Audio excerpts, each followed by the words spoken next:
Bonjour à tous, nous sommes le jeudi 4 septembre 2025 et notre ami Andrei Martianov est de retour parmi nous. Bienvenue à nouveau Andrei, c'est toujours un plaisir. Andrei, je voudrais parler du défilé militaire en Chine. Beaucoup de gens discutent des armes, ce qui était nouveau, ce qui était ancien. Nous avons eu un reportage sur Sky News concernant les types d'armes que la Chine utilise lors de ce défilé. Voici le reportage, Andrei. Il dure littéralement 2 minutes, mais il est important de comprendre ce qu'ils essaient de nous dire.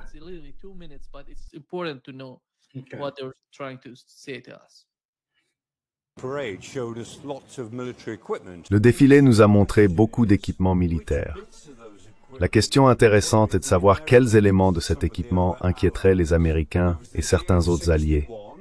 Il y avait le DF-61, qui est un missile balistique intercontinental. Ils en ont beaucoup, mais celui-ci était le plus récent. Et bien sûr, il peut atteindre l'Europe, il peut atteindre les États-Unis. Il y avait aussi l'arme à énergie dirigée, l'ODRU-5A10, qui est en fait un canon laser. Apparemment, ça peut abattre de nombreux drones en même temps.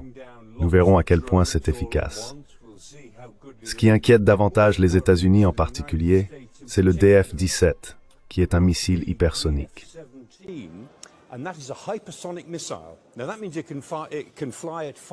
Cela signifie donc qu'il peut voler à 5 fois la vitesse du son, Mach 5, soit 10 000 km à l'heure.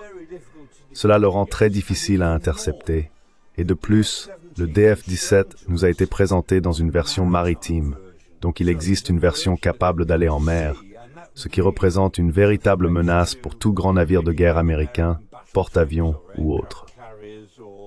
Parmi les modèles plus exotiques, nous avons vu l'AJX-002, qui est un drone sous-marin, une sorte de croisement entre un sous-marin et une torpille, capable de remplir les fonctions des deux. Il peut agir comme un sous-marin, accomplissant toutes les missions habituelles sans équipage à bord, ou bien il peut simplement servir de torpille géante et se faire exploser avec une ogive massive contre à peu près n'importe quelle cible.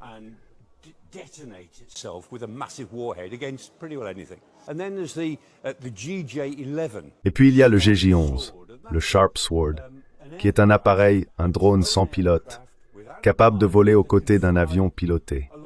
Ainsi, un seul pilote pourrait contrôler 4 ou 5 ailiers qui l'accompagnent, agissant simplement comme leur propre groupe aérien indépendant. Maintenant, toutes les armées occidentales travaillent sur ce genre de choses. Elles ont leur propre programme pour faire exactement cela. Mais les Chinois voudraient nous faire croire qu'ils y sont déjà parvenus. Je ne sais pas si c'est vrai, mais c'est ce qu'ils veulent nous faire croire.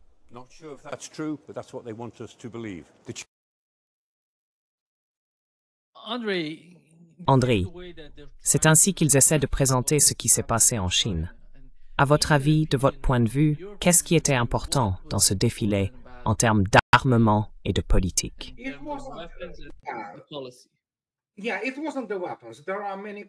Oui, c'était pas les armes. Il y a beaucoup de questions qui sont tout à fait légitimes. Et en fait, Michael Clark était étonnamment, comment dire, objectif, détendu à ce sujet. Et il a dit beaucoup de choses que sinon n'importe quel professionnel militaire, je ne suis pas sûr de son niveau de professionnalisme, mais oui, c'est à peu près, vous savez, ce genre de platitude creuse et autre chose que n'importe qui dirait. Mais en réalité, ce n'était même pas le fait que des armes, comme cette torpille, je veux dire, c'est une tentative de copier.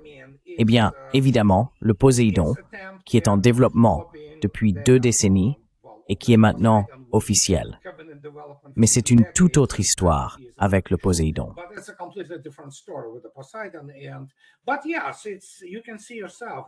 Mais oui, vous pouvez le constater par vous-même. Il n'y a rien de mal à démontrer sa maîtrise technologique, mais ce n'est pas l'essentiel. C'était l'organisation, la magnificence du défilé, la façon dont il défilait, la manière dont cela s'est manifesté, qui a donné l'impression d'une démonstration puissante de force et de détermination de la part des Chinois, pas seulement du gouvernement, mais aussi du peuple. Et le fait qu'ils aient finalement dit, vous savez quoi? Il y a une raison pour laquelle nous sommes membres permanents du Conseil de sécurité des Nations Unies. Nous sommes l'un des 5 vainqueurs. Je ne sais pas comment la France s'est retrouvée là, Mais bon, c'est une toute autre histoire.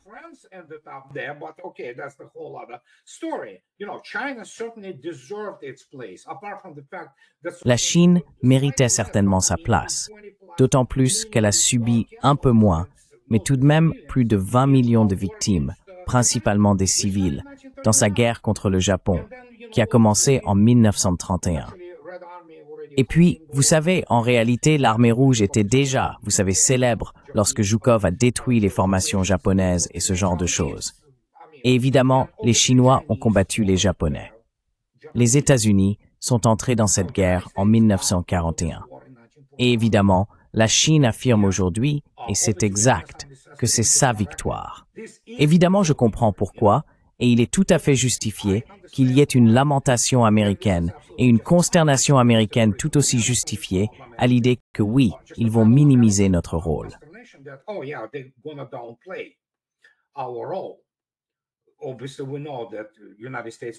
Évidemment, nous savons que les États-Unis ont joué un rôle crucial dans la défaite du Japon impérial, notamment parce que c'était principalement, enfin pas principalement, mais la composante navale, la marine américaine s'est battue de façon brillante et courageuse, tout comme les marines. Donc personne n'essaie de... Enfin, il y a certaines personnes, soyons honnêtes, qui essayent en quelque sorte de minimiser le rôle américain. Mais en même temps, comme je l'ai dit dans ma dernière vidéo hier, n'oubliez pas Donald Trump et les historiens américains qui disent « Eh bien, vous savez quoi? Les États-Unis ont tout vaincu. Oui, c'est russe, vous savez, c'est chinois, ce ne sont que des figurants. » Donc c'est un peu un va-et-vient. Mais l'essentiel, c'est que c'était toute la présentation, c'était le décorum, pour ainsi dire, de ce défilé, qui comptait vraiment. L'aspect technologique, il faut absolument en discuter séparément, surtout en ce qui concerne les missiles balistiques intercontinentaux.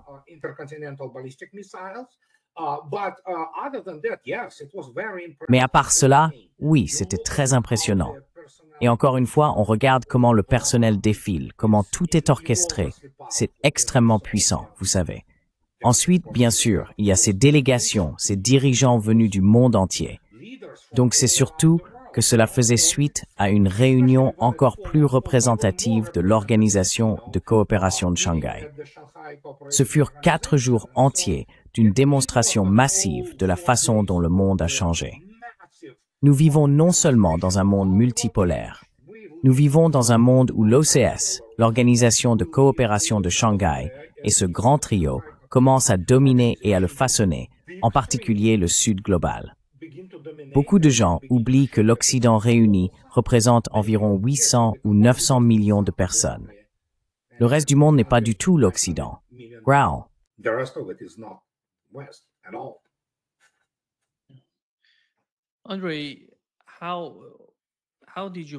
André, comment as-tu trouvé la participation de l'Inde? Si je ne me trompe pas, après 7 ans, Modi s'est rendu en Chine. Qu'est-ce que cela nous indique? Quel est le résultat? Disons-le ainsi. Qui a incité Modi à aller en Chine?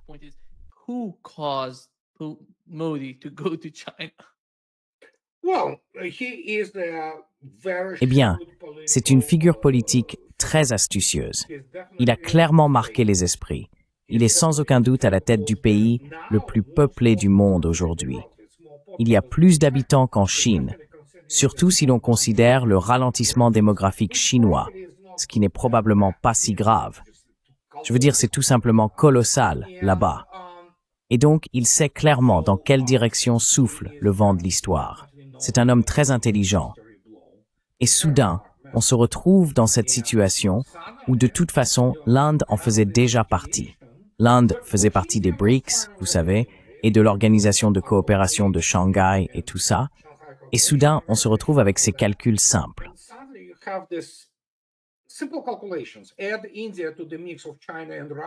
Ajoutez l'Inde au mélange de la Chine et de la Russie et vous obtenez l'alliance économique et militaire la plus puissante au monde, de toute l'histoire, plus puissante que l'OTAN.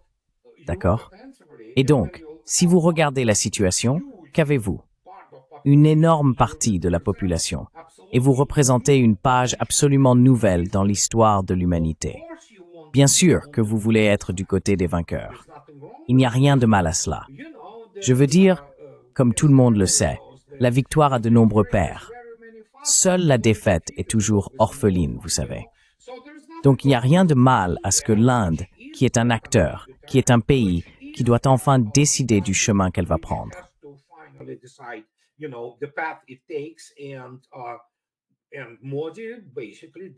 Et Modi a essentiellement fait ce qu'aurait dû faire tout homme d'État avisé et intelligent. Il est allé en Chine. Et puis soudain, ce que l'on constate, et encore une fois, ces dernières 96 heures, je veux dire quoi? Oui, 96. 4 jours. C'est tout. Nous vivons dans un monde complètement nouveau. Je veux dire, cela a été essentiellement déclaré officiellement là-bas. Et oui, après que l'Inde a retrouvé sa colonne vertébrale et a dit aux États-Unis d'aller se faire voir. Voilà. Tout ce que vous devez savoir, surtout dans le contexte des déclarations d'aujourd'hui de M. Trump, selon lesquelles l'Europe devrait arrêter d'acheter du pétrole russe. Donc vous savez ce qui se passe. Quand on est aussi grand que l'Inde, malgré les énormes problèmes de l'Inde, ce qui est indéniable.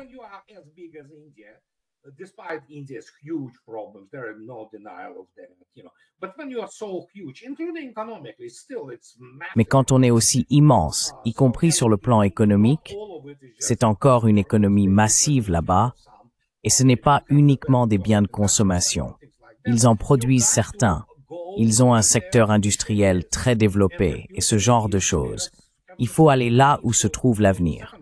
Et l'avenir, comme je le dis depuis maintenant une dizaine d'années, se trouve sur le continent eurasiatique. C'est l'Eurasie. Que puis-je dire? Voilà, c'est tout. On fait ses choix et on sait qu'on va en tirer profit. C'est simple. Vous savez, une analyse de rentabilité pour que nous puissions en bénéficier, une analyse coût-avantage, et voilà.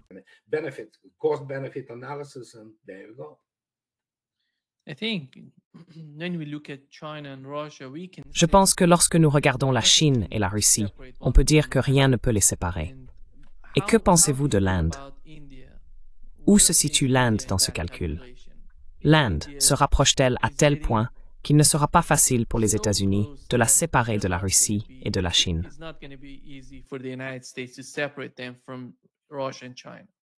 Il semble pour cela et ne puissions pas dire ce que ça passera. Comment est-il?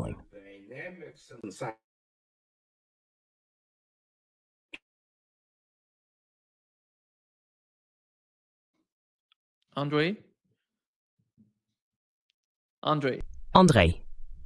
je crois qu'on t'a perdu. Oui, il semble qu'André ait un problème de connexion Internet. Laisse-moi essayer de le contacter.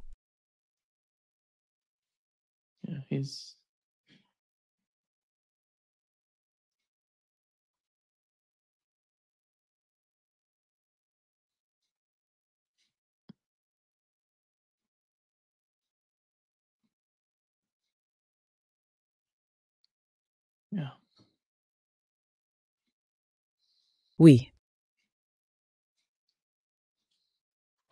j'essaie de le contacter. Une minute.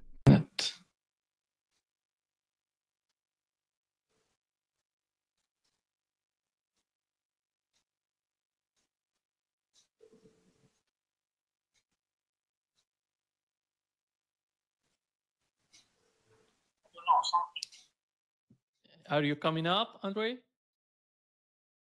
Tu montes, André? Okay. D'accord. Il arrive, oui. Il y avait un problème avec sa connexion. On ne sait pas ce que c'était. Il va revenir dans une seconde. En fait, il est déjà de retour.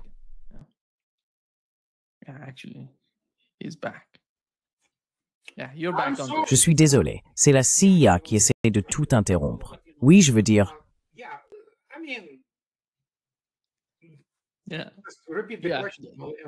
Oui, la question portait sur le cas de l'Inde. L'Inde est-elle tellement proche de la Russie et de la Chine qu'on peut dire que l'Occident ne pourra pas la séparer de ces deux pays, ou de la coalition, l'OCS, et de ce qui se passe à l'Est. Et je parle de la Russie, de la Chine, et du type d'alternative qu'ils essaient de créer.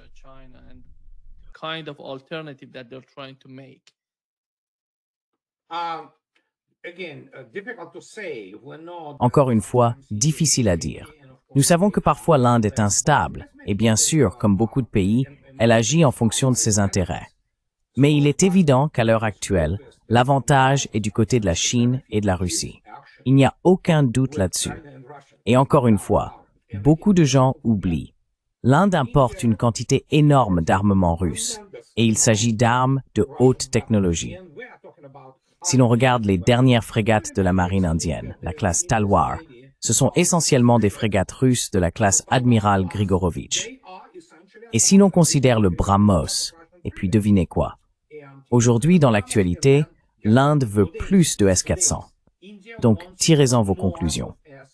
Et vous savez, ils discutent aussi en ce moment de la question des Su-57.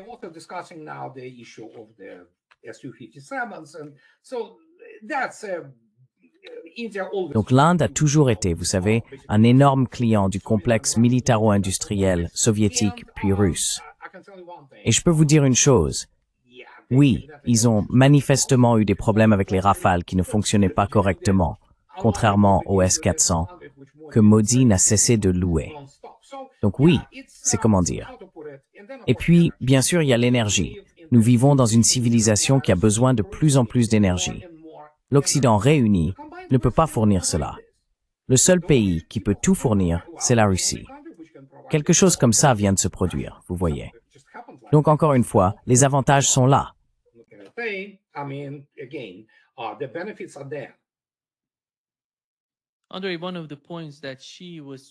André, l'un des points qu'elle essayait de souligner, c'est que nous devons choisir entre la guerre et la paix, la coopération et la confrontation, ou une coopération gagnant-gagnant contre un jeu à somme nulle.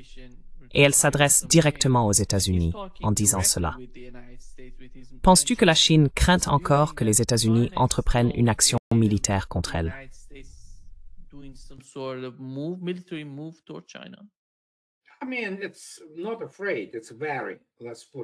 Je veux dire, ce n'est pas une question de peur. Disons-le ainsi. Je ne pense pas que la Chine ait peur, surtout depuis qu'elle a retrouvé sa confiance, pour ainsi dire, à partir du milieu des années 2010. Et bien sûr, la Chine a la Russie. La Russie soutient la Chine. Il n'y a aucun doute là-dessus. Mais personne ne veut la guerre. Personne ne veut de confrontation. Et il faut toujours garder à l'esprit que Washington, D.C. est rempli de fous furieux. En gros, des gens qui... L'une des raisons, c'est que l'Amérique ne sait pas ce qu'est la guerre. Ils en ont une vision théorique. Mais personne aux États-Unis, personne, zéro, y compris les militaires, ne comprend vraiment ce qu'est une guerre continentale.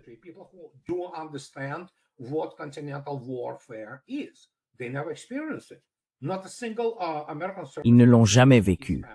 Pas un seul militaire américain n'a perdu sa famille, sa femme, ses enfants, sous le feu ennemi. Leurs maisons n'ont jamais été incendiées. Ce n'est tout simplement pas leur réalité. Ils n'en ont aucune idée. Tous ces anciens combattants aussi. Ils ont tué quelqu'un ailleurs, dans des zones reculées. Ils n'ont jamais eu à défendre leur famille. Ils ne savent pas ce que c'est. Ils ne comprennent pas la configuration psychologique, en fait, de tout cela. Car il n'y a aucun point de référence, ni historique, ni culturel, ni autre. En revanche, la Chine comprend cela. Elle a perdu un nombre énorme de personnes pendant l'occupation japonaise et pendant la guerre. Donc la Chine comprend très bien le prix à payer. L'Amérique, non.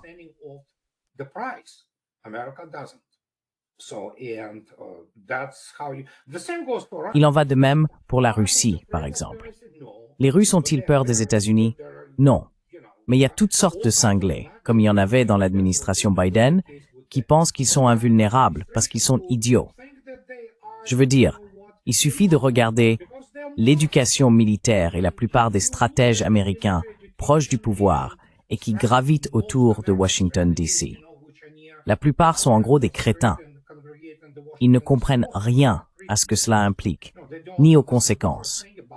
Si vous allez voir un sénateur stupide, vous ne pouvez pas expliquer à Lindsey Graham que son adresse est connue. Il ne comprend même pas que, vous savez, les Russes peuvent littéralement lancer des missiles qui arriveraient à sa porte, parce qu'ils en ont tous assez de la propagande hollywoodienne. Sans comprendre que, sur le plan technologique, les États-Unis ont perdu la course aux armements de loin.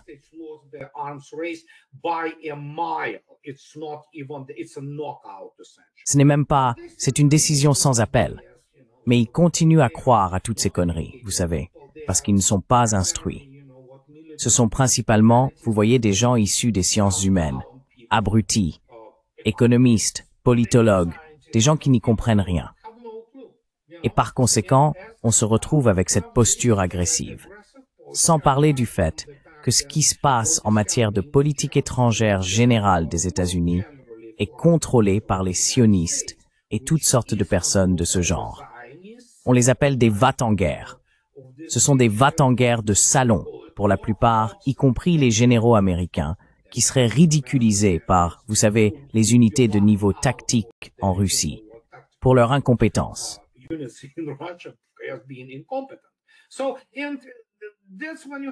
Alors, c'est dans ce genre de situation qu'il faut avancer avec prudence. Car si vous déclenchez une réaction chez certains groupes anxieux à Washington, D.C., et ils sont extrêmement anxieux, et chez des narcissiques comme Trump par exemple, qui sait ce qu'ils peuvent faire. Encore une fois, il faut traiter les États-Unis à ce stade comme un fou, et c'est ce que font les Russes et les Chinois. Mais militairement, si les États-Unis déclenchent une guerre sérieuse, ils cesseront d'exister. C'est aussi simple que cela. Que puis-je dire? Il faut simplement rappeler constamment aux élites politiques et militaires américaines qu'elles mourront, ainsi que leurs familles, leurs biens. Ce sera en gros un parking s'ils ne comprennent pas ce qu'ils font.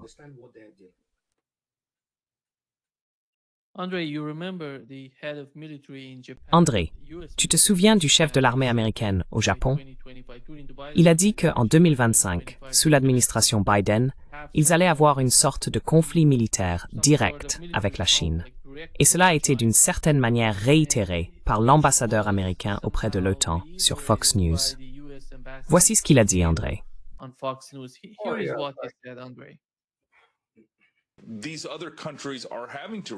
Ces autres pays sont obligés de réagir.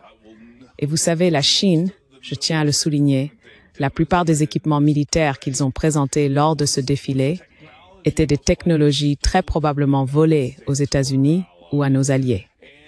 Et vous savez, ils ne pourraient pas affronter les États-Unis, même s'ils essayaient. Nous sommes la seule superpuissance mondiale, avec la plus grande et la plus forte économie. Et c'est ce que nous devons continuer à faire. Nous devons continuer à investir dans notre défense. Et nous devons aussi nous assurer de continuer à protéger le rêve américain et l'entrepreneur américain.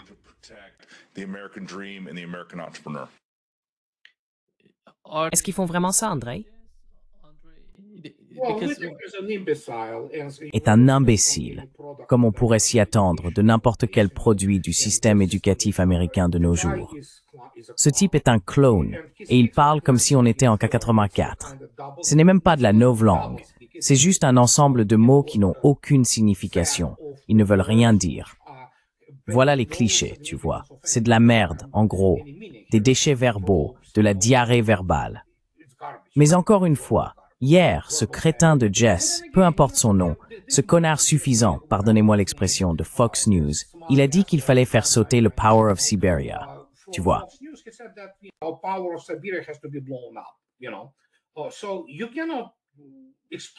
Donc, en gros, vous ne pouvez pas expliquer que tout ce que vous avez actuellement parmi les élites politiques et médiatiques américaines, ce sont essentiellement une bande de crétins immoraux.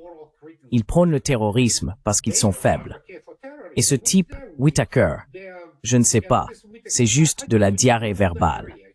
Il débite des choses qu'il ne comprend même pas. Prenez un général américain moyen, d'accord, ou n'importe quel professeur de l'école d'état-major et de commandement, disons, de Leavenworth, Kansas. Il ne réussirait même pas les examens d'entrée de n'importe quelle académie militaire russe sérieuse. Ils n'ont pas les bases.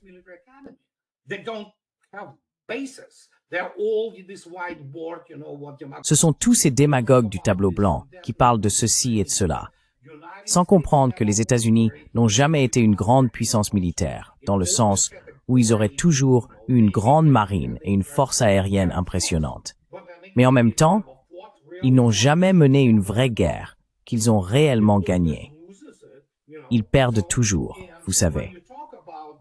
Et quand on parle de ces gens-là, et de ce complexe militaro-politique, peu importe comment on l'appelle, c'est une cabale en fait, vous voyez, une chambre d'écho.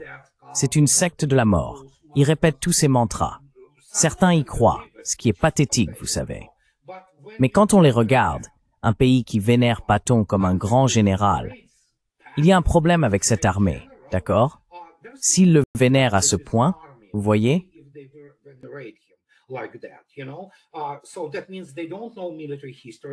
Cela signifie donc qu'ils ne connaissent pas l'histoire militaire, qu'ils ne comprennent pas l'art opératif, ni les opérations. Et nous l'avons vu. Allons, nous avons vu cette belle planification de la contre-offensive. Elle a été conçue par des gens comme Donahue et Guder, vous savez, ces types de haut niveau, les soi-disant personnes respectables, et ils ont sacrifié plus de 160 000 soldats. Ils n'ont même jamais atteint la première ligne de défense. Mais cela montre essentiellement qu'ils sont des amateurs. Ils évoluent dans cet amas, ce tas de théories militaires qui n'ont rien à voir avec la guerre réelle. Mais vous ne pouvez pas leur expliquer, car ils sont arrogants. Pour certains, l'arrogance n'est en fait que l'envers d'une insécurité totale.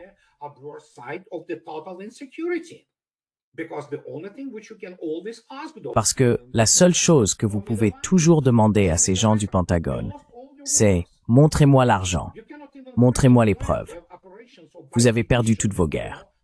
Vous n'êtes même pas fichu de planifier vos opérations par division, encore moins par grandes armées. Ils n'ont tout simplement aucune expérience de cela. Ils s'accrochent encore, vous savez, à ce qu'a vraiment été cette première guerre du Golfe. Je veux dire, si je dis que je viens de sortir et que j'ai botté les fesses d'un gamin de 5 ans dans un bac à sable, est-ce que j'en suis fier? Non. Mais ils n'étudient rien. Vraiment. Vraiment rien. Et on sait que par exemple le niveau académique, ou plutôt l'absence de niveau, dans toutes ces académies militaires, surtout quand on regarde l'académie militaire de West Point, je sais pas, c'est juste que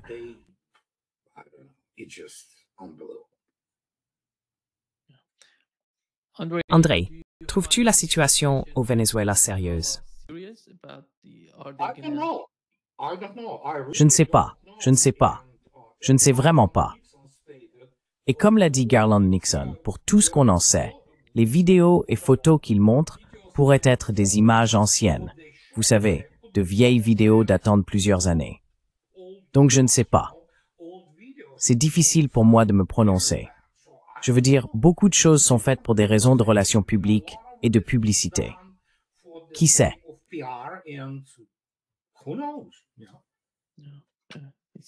Newman Youth, il semble que ce soit une opération de relations publiques. Oui, en grande partie, oui. Je ne peux pas imaginer que les États-Unis, sous l'administration Trump, soient assez stupides pour intervenir au Venezuela. Ce serait un énorme problème pour eux.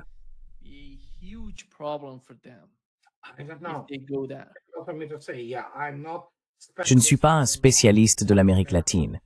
Je connais certaines choses, mais encore une fois, il faut comprendre que l'administration Trump est remplie de va-t-en-guerre et d'imbéciles comme Marco Rubio. Donc, quoi qu'ils veuillent faire là-bas, on vit franchement dans une idiocratie totale.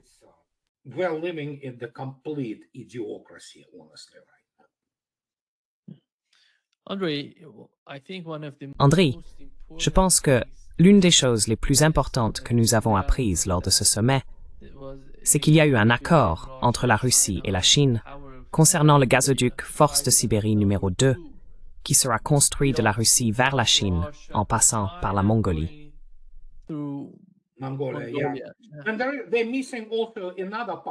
Et ils oublient un autre gazoduc venant de Sakhaline d'ailleurs. Il y a en fait 3 gazoducs maintenant. Incroyable. Oui, le dernier vient de Gazprom. Celui-là passe aussi par la Mongolie? Non, il va directement en Chine d'une manière ou d'une autre, via l'extrême-orient russe. Mais oui, je t'enverrai le lien. En fait, c'est dans ma vidéo, c'est le dernier projet de Gazprom. Mais bon, évidemment, ce n'est que 10 milliards. Ça reste un chiffre énorme. 10 milliards de mètres cubes depuis Sakhaline. Mais le reste, c'est l'énorme force de Sibérie. Maintenant, ça s'appelle Union Est, c'est comme ça qu'on l'appelle. Ce n'est pas Force de Sibérie 2, c'est maintenant Union Est.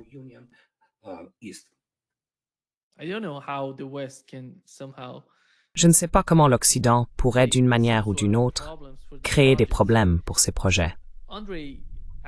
Andrei, alors que nous assistons à ce qui se passe entre la Russie et la Chine, on voit l'Europe avancer avec cette coalition de volontaires et toutes ces initiatives. Penses-tu que ces gens se soucient vraiment de ce qui se passe avec leur économie? Ont-ils vraiment le sentiment qu'ils doivent faire quelque chose pour l'Europe, pour leur économie, ou bien ne se préoccupent absolument de rien en Europe?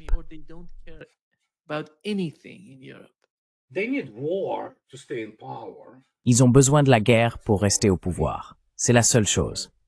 Aujourd'hui, le SVR, le service de renseignement extérieur de la Russie, a publié une déclaration à propos, par exemple, de Scholz. Il vient d'une famille nazie. Il est obsédé, tout comme une grande partie de la population, pas toute, évidemment, mais une grande partie de la population allemande est obsédée par l'idée de s'en prendre aux Russes, vous savez, parce que c'est évidemment l'armée rouge qui a détruit le Troisième Reich. Donc oui, il n'y a pas de gens normaux. Ce sont pour la plupart des lâches et des personnes mentalement instables. Et ils sont désespérés parce qu'ils le sentent.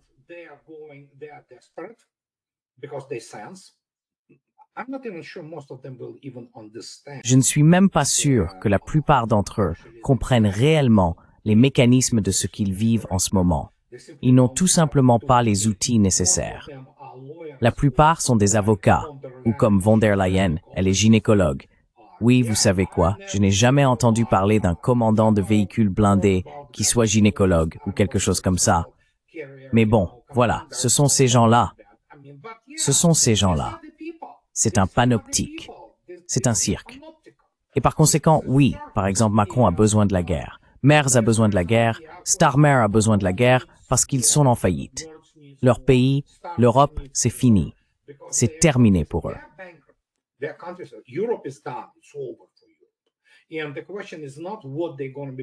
Et la question n'est pas de savoir ce qu'ils vont acheter, par exemple, via l'Inde en ce qui concerne le pétrole. C'est simplement que les États-Unis les tiennent actuellement par les parties sensibles. Et oui, ils vont acheter du gaz naturel liquéfié aux États-Unis à 3 fois le prix lorsqu'il sera disponible pour l'Europe. Donc, l'Europe, c'est fini. Voilà, ils n'ont plus rien. Ils sont pauvres, en somme. Et dans un monde qui vit, achète et jure par l'énergie. Et encore une fois, la demande augmente de façon spectaculaire chaque année. Oui, l'économie européenne va mourir très bientôt. Et ce n'est pas seulement une question de finances, c'est une plongée dans la stérilisation. Voilà.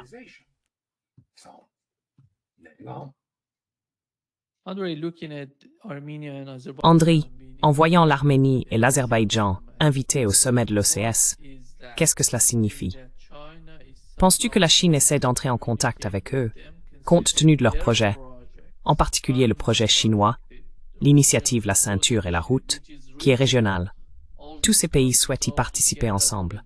Comment vois-tu cela, à ton avis?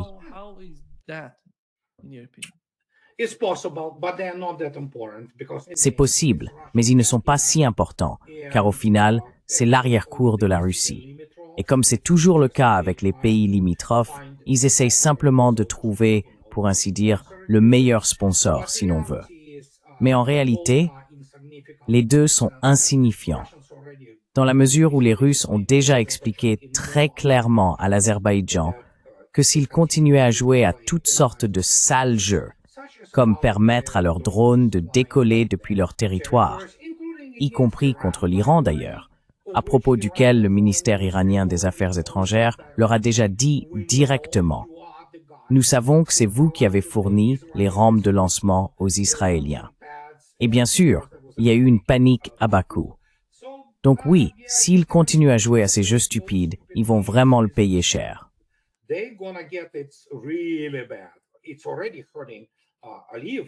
Cela nuit déjà à Aliyev, par exemple, au gouvernement qu'on appelle le régime Aliyev. Peu importe. Gravement. Mais pour l'Arménie, ils croient encore que la diaspora est la plus grande. Vous savez, la diaspora arménienne de France, la diaspora arménienne de Californie. Eh bien, s'ils veulent disparaître en tant que nation, c'est leur affaire. Vous savez, pour la première fois, ils pensaient représenter une certaine valeur, vous voyez, pour les Russes. Et les Russes ont dit, d'accord, Allez-y. Les gens ne comprennent pas à quel point tout a changé, technologiquement, économiquement, militairement, et ainsi de suite. Soudainement, ce qui était vrai il y a 30 ans, quand, oh mon Dieu, vous savez, la Transcaucasie, le ventre mou de la Russie. Oui, bien sûr.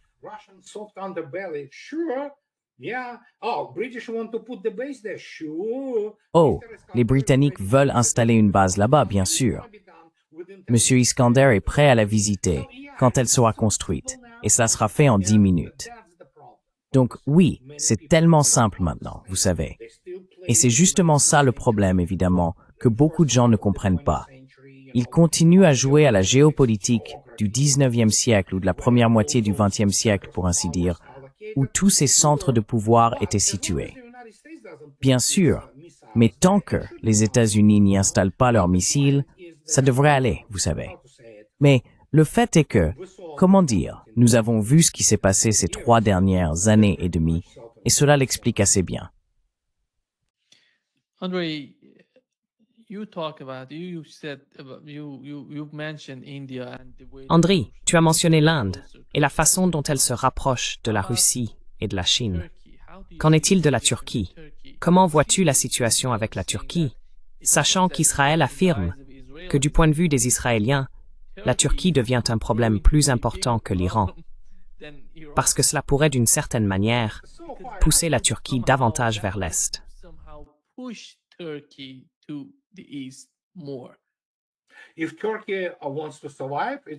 Si la Turquie veut survivre, elle devrait certainement le faire. Comment ils vont se tirer une balle dans le pied? Je ne sais pas. Mais ils le feront, croyez-moi.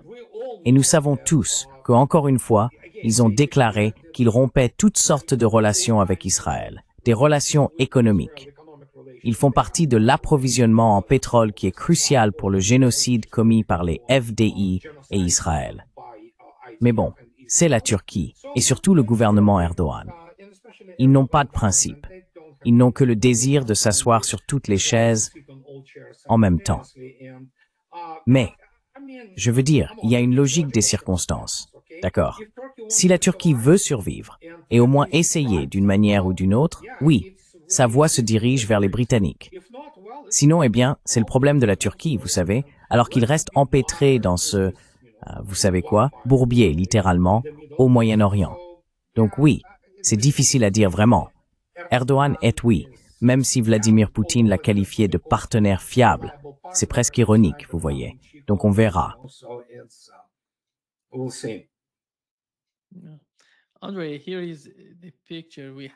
Oui, André, voici l'image que nous avions de Gerasimov lors de son briefing. Tu vois la carte au mur qui montre que Odessa et Nikolaev, et jusqu'à Kharkov, font partie de la Russie. Maintenant, la Russie. Est-ce que c'est une sorte de... Je ne sais pas. Essaie-t-il? Quel est le but de cette carte? Disons-le comme ça, à ton avis. What is the point of this map? Let's put it this way, in your opinion. Eh bien, finalement, tout cela sera tranché. Oui, disons-le clairement encore une fois.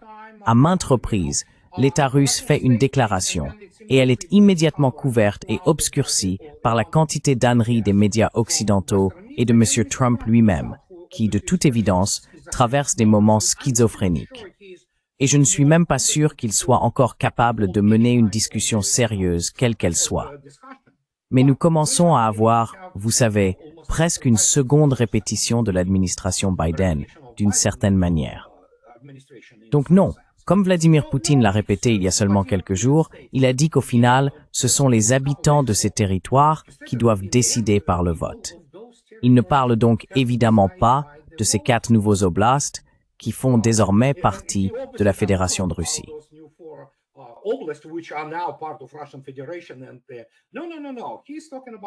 Non, non, non, non.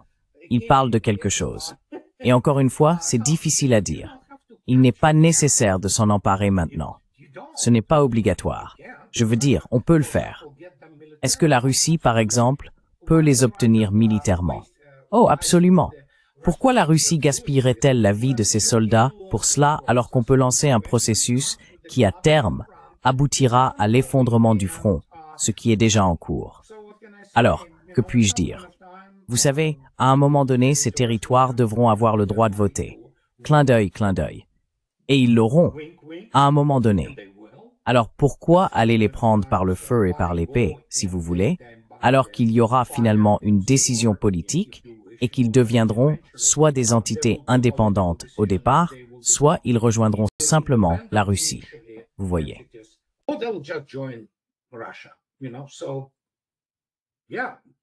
Donc oui, les Russes ne sont pas en Russie. Et croyez-moi, les Russes ont déjà fort à faire avec ces 4 nouveaux oblasts. Vous savez qu'ils sont encore en train de débarrasser de la corruption, une corruption totale et du crime organisé laissé par l'Ukraine.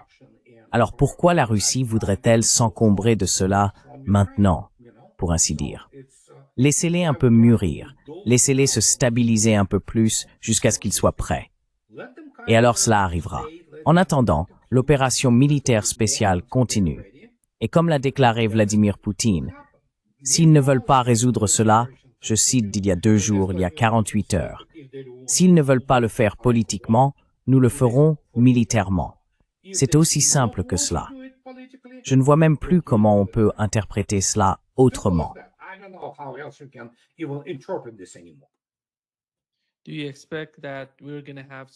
Pensez-vous que nous allons assister à une certaine escalade dans la guerre en Ukraine? Parce que Curious Stormer a dit qu'il avait annoncé que la coalition qu'ils appellent la coalition des volontaires est prête à fournir à l'Ukraine des missiles longue portée. Je ne sais pas, sans l'autorisation des États-Unis, comment peuvent-ils faire cela?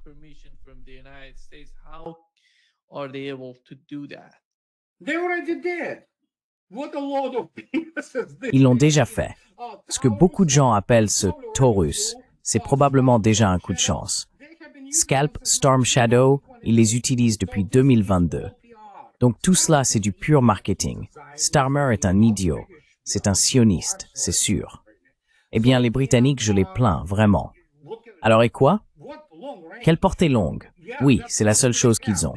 Ils n'ont rien de plus. Starmer au Royaume-Uni n'a pas d'accès indépendant, par exemple, au TLAM, c'est-à-dire le Tomahawk Land Attack Missile. C'est une arme américaine. Et les Américains vont pas la fournir, parce qu'au final, ça finirait avec, en gros, Aegis Ashore, Devselu, et ensuite la Pologne détruite.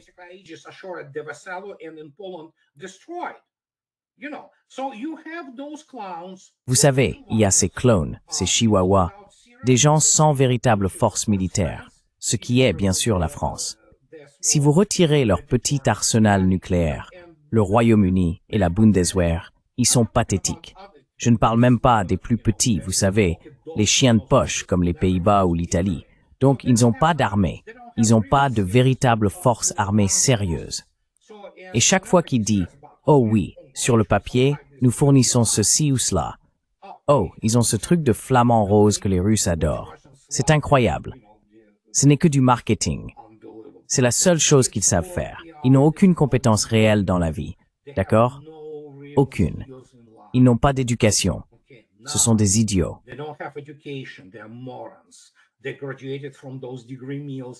Ils sont diplômés de ces usines à diplôme à Oxford, vous savez, ou ailleurs, avec des diplômes qui ne valent rien.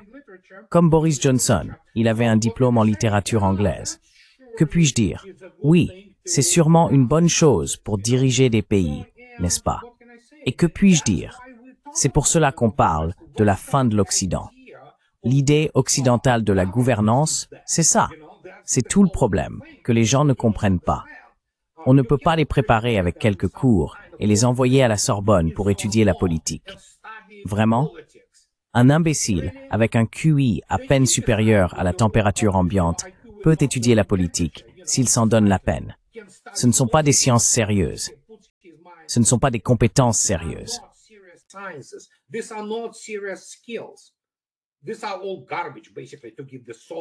Tout cela, c'est de la foutaise, en gros.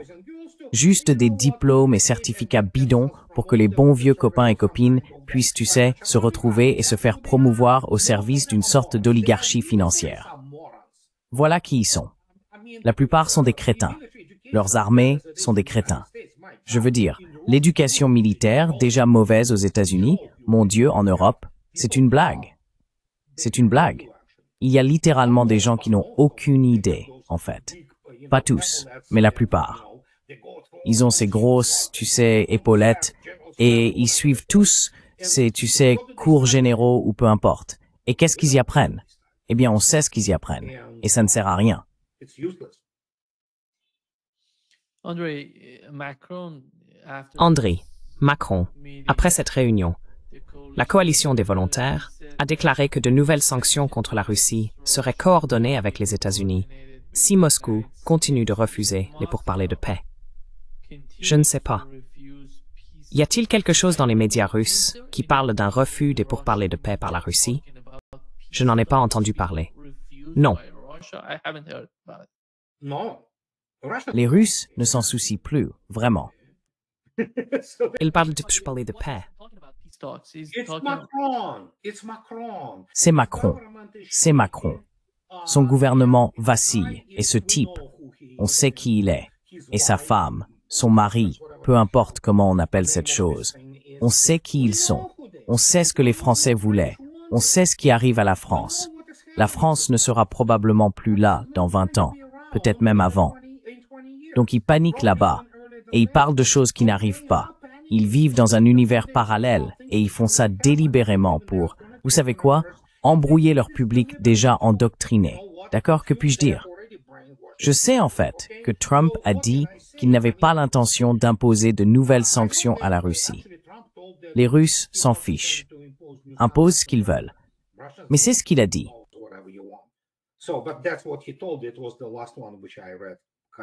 C'était le dernier que j'ai lu, à peu près une demi-heure avant de venir te rencontrer. Donc oui, qu'ils discutent, qu'ils publient des déclarations. Ce sont des inconnus. Ils sont sans importance. L'Europe est sans importance. Les États-Unis sont sans importance, mais l'Europe l'est encore plus. Au moins, les États-Unis ont une certaine marge de manœuvre, dans une certaine mesure, quand ils ne sont pas complètement contrôlés par les sionistes et la classe des donateurs. Mais l'Europe est un objet. Cela signifie que c'est quelque chose avec lequel on peut faire ce qu'on veut. Tu sais quoi? Ce n'est pas un sujet. Elle n'a plus de subjectivité ni de souveraineté.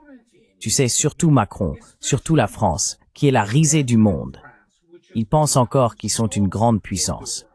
La seule chose vraiment grande chez eux, c'est évidemment Airbus.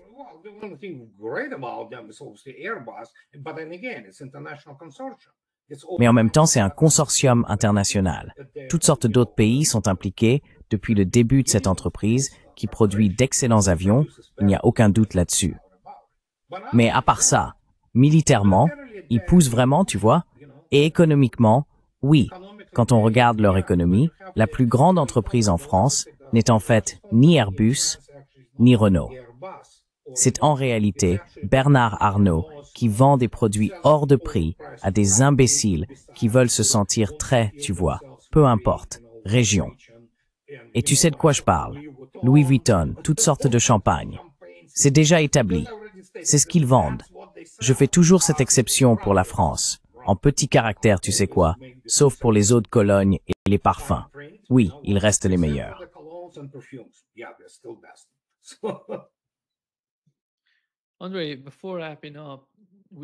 André, avant de conclure, nous avons eu l'attaque israélienne au Yémen.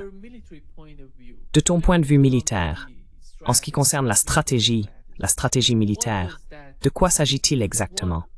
Quel est le but de ce type d'attaque? Où ils n'ont même pas visé les Houthis. Ils ont attaqué une installation gouvernementale, et la plupart de ces personnes n'ont pas vraiment de lien avec les Houthis, et ils les ont tous tués, des civils. Oui. Comment quelqu'un en Israël, supposons que nous sommes en Israël, vous parlez aux personnes qui décident de ces attaques? Quelle est, selon vous, la logique derrière cela?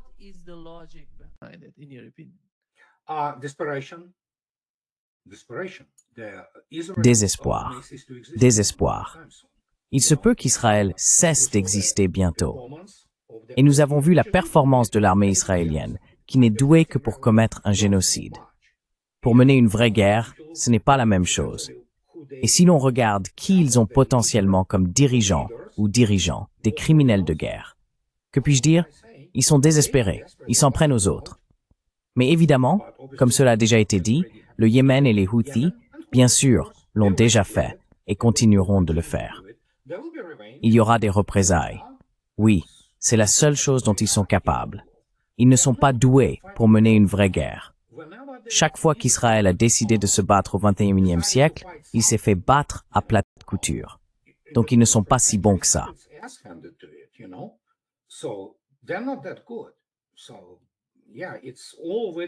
Donc oui, tout cela a principalement été fait par Hollywood et d'autres propagandes de l'AIPAC et d'Israël aux États-Unis, vous savez, en exagérant la situation, alors qu'en réalité, ils n'ont pas une armée si performante.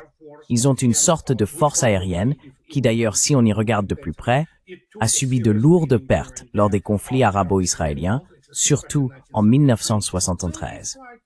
Donc, voilà, encore une fois, je ne veux pas être accusé de racisme, ce qui n'est absolument pas le cas. Mais il faut dire que les Arabes n'ont pas un bon bilan militaire, pour rester poli, à l'époque moderne. Cela dit, ce sont des gens courageux. Beaucoup d'entre eux sont courageux, ne vous y trompez pas. Et beaucoup sont de bons combattants partisans, des guerrieros.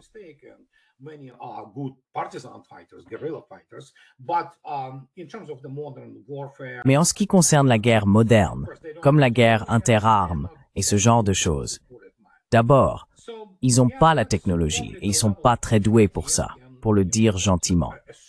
Donc oui, c'est probablement le niveau auquel les FDI peuvent, vous savez, opérer. Et même ça ne fonctionne pas au XXIe siècle. Mais après la situation avec l'Iran et cet échange de 12 jours, nous savons, tout le monde sait, qu'Israël a supplié les États-Unis de faire quelque chose parce qu'il se faisait littéralement dominer par l'Iran, vous voyez? Et donc c'est ça. Et puis, bien sûr, ce jeu entre la direction iranienne et Trump, avec ce « oh oui », ce bombardement par des B-2 de je ne sais quoi, oh mon Dieu, c'est tout simplement incroyable. C'est incroyable. Et ils appellent ça des armées sérieuses.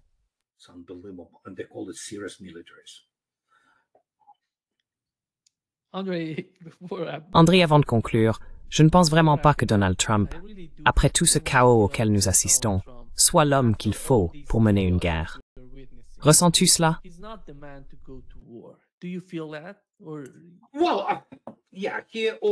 Eh bien, oui, il ne peut même pas renoncer à sa revendication, au minimum.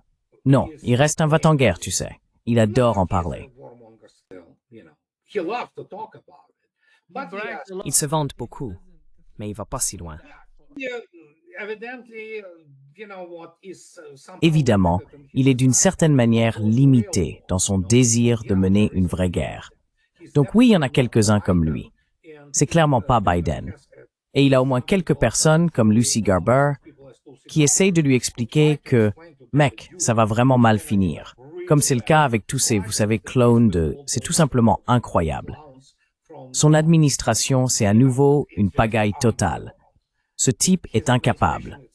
C'est vraiment l'arnaqueur de l'immobilier new-yorkais, avec des problèmes de papa. Bien sûr, d'accord, son père ne l'aimait pas, et le garçon essaye de s'améliorer. Vous voyez, c'est une maternelle, d'accord? De l'anglais au Pentagone, en passant par Arlington, c'est une maternelle.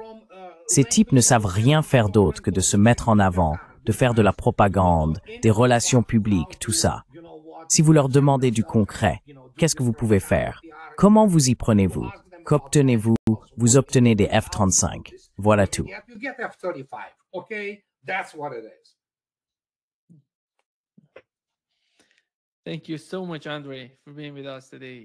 Merci beaucoup, André, d'avoir été avec nous aujourd'hui. C'est toujours un grand plaisir. Au revoir. Merci.